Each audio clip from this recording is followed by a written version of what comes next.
Deadpool and Wolverine breaks the fourth wall and beats it into a bloody pulp, finally bringing the Merc with the mouth into the MCU. But what does all the multiverse-hopping madness really amount to? Deadpool and Wolverine boldly begins with Deadpool literally desecrating the legacy of 2017's Logan, which was seen by many as the most fitting end to not only Hugh Jackman's take on Wolverine, but of the 20th Century Fox X-Men series in general. Wade does this by digging up Logan's adamantium skeleton in an ill-fated attempt to bring him back to life and beating a bunch of Time Variance Authority agents to gory death with it. Wade is doing this because a rogue TVA agent known only as Mr. Paradox informs Deadpool that he will be destroying Deadpool's universe since Logan was an anchor being, and his death meant that Wade's universe was doomed to decay and perish. This Wolverine let down his entire world. However, Mr. Paradox wants to speed up the process. Wade, of course, doesn't like that, so he fights his way through the multiverse to find a Logan to replace the one from his universe and save it. Of course, Deadpool runs afoul of not only the Mr. Paradox and his TVA henchmen, but also all the Logans he attempts to recruit.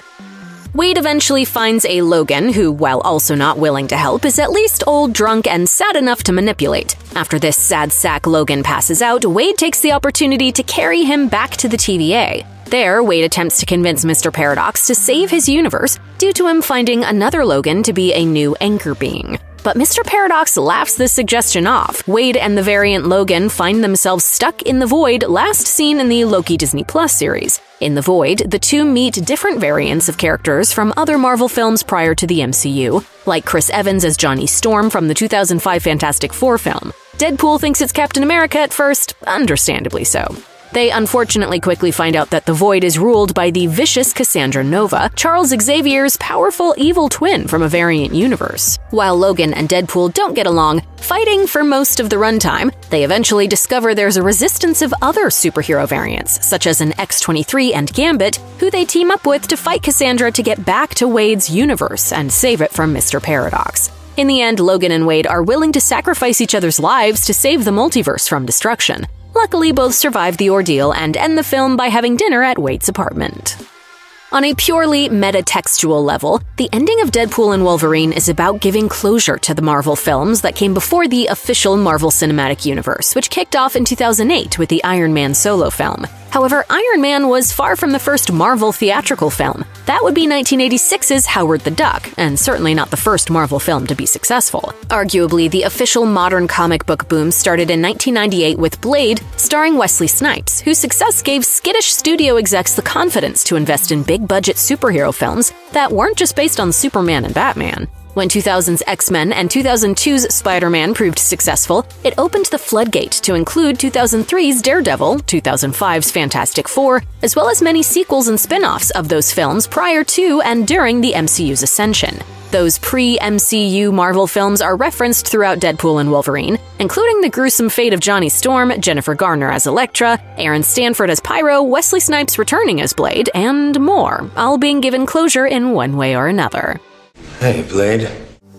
The ending possibly solidifies Deadpool as part of the official MCU and its sacred timeline. The most cynical way to frame Deadpool and Wolverine is that it exists as a convoluted way to allow the continuity of the Deadpool films to also coexist in the official MCU continuity somehow. It's essentially the cinematic equivalent of putting a square peg in a round hole, similar to what the Star Trek universe did in 2009 to get their franchise rebooted by utilizing time travel, alternate universe shenanigans. However, interestingly, maybe Deadpool doesn't end up in the main MCU verse. In the MCU, the sacred timeline does allow for a small number of disparate timelines to exist simultaneously. In fact, according to the Marvel Cinematic Universe wiki, the sacred timeline consists of 63 branched realities, of which Wade Wilson's version of the 20th Century Fox X-Men verse was one. And we're saying Wade Wilson's version purposefully, because apparently the Avengers exist in the universe of Deadpool Prime, as he calls himself, which was never referenced for obvious reasons in the first two Deadpool films. Also, he returns to his home timeline, where presumably the X-Men exist and are widely known, since Colossus and Negasonic Teenage Warhead appear, so it stands to reason he is still separate from the main universe, for now.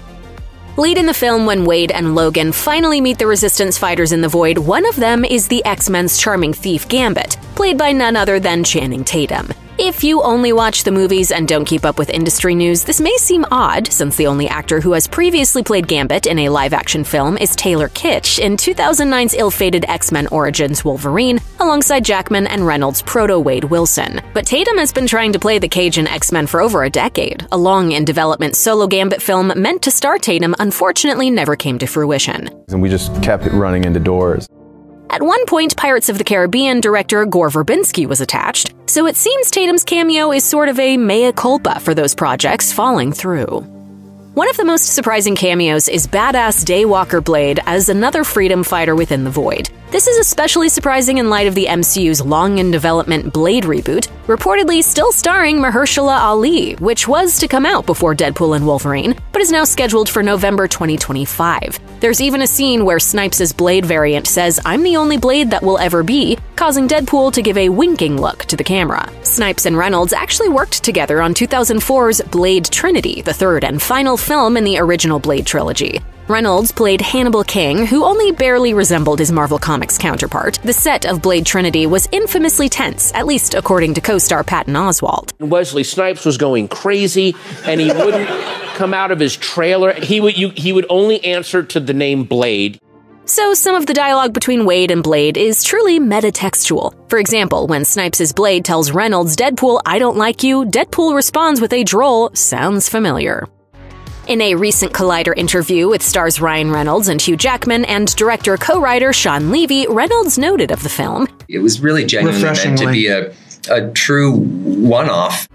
This seemingly confirms that Deadpool is currently confined to his own universe, away from the MCU, even by the end of Deadpool and Wolverine. Reynolds' response also teases the possibility this may be the last Deadpool film as well. It's possible the film was a send-off for all the 20th Century Fox X-Men films, including Deadpool. In that same Collider interview, Jackman was asked if he'd play Wolverine again, considering he said he was hanging up the claws for good after 2017's Logan. He replied, "It literally does not matter how I answer this, Steve. Right now. Because I'm clearly a liar. But what's so great about my lie is I believed it." So this is probably the last time, but never say never. Marvel Studios head honcho Kevin Feige told the playlist that the movie opens more doors than it closes, saying, "Now that we have characters from the X-Men world, every movie post-Deadpool and Wolverine will be the mutant era coming into the MCU." As we noted, it was tough for Kevin Feige to find a way to implement the foul-mouthed and hard R Deadpool franchise into the more family-friendly MCU. Let's f***ing go! Ryan Reynolds has even spoken about different versions of a potential Deadpool 3 that were in the works over the years. This includes a story in the style of Akira Kurosawa's Rashomon, in which a Deadpool and Wolverine adventure was told from 3 different perspectives. Reynolds told Variety, "I went back to the drawing board and I wrote up about 18 different treatments, some of them almost like a Sundance film, a budget of under $10 million. One of those ideas, according to co-star Karan Soni, who plays Dopinder, was originally a road trip movie where Deadpool tries to save Christmas. It would have also co-starred Jackman." Director Sean Levy told Collider that before Cassandra Nova was going to be the main villain, they had toyed with Mephisto in earlier drafts. It's possible then that the road trip version about Deadpool and Wolverine saving Christmas would have much lower stakes than the final film's universe-saving climax. But a Mephisto appearance would have given fans who have been theorizing about the devilish villain for years what they've been asking for. While Deadpool and Wolverine doesn't end MCU multiverse saga per se, it does give a lot of hints that the MCU's overuse of the multiverse as a plot device is coming to an end, especially with how much Wade breaks the fourth wall to badmouth the fourth phase of the Marvel Cinematic Universe. Secret Wars, based on the 2015 Multiverse Colliding Comics event, has been announced as one of the next big Avengers team-up films. Fans have speculated that Avengers Secret Wars could culminate in a consolidated timeline for the MCU, much like DC's similar Crisis on Infinite Earths multiversal event did. Deadpool's openly derisive metatextual comments about the MCU also give voice to a growing contingent of the fanbase that has been critical of the Marvel films since Avengers Endgame. A growing group of vocal fans have contended that the MCU has been directionless and meandering in recent years. Could these comments from the Merc with a mouth be hints that the multiverse saga is coming to an end sooner than expected? Or are they breadcrumbs that Deadpool will be one of the main focal points of Avengers Secret Wars when it comes around? We shall see.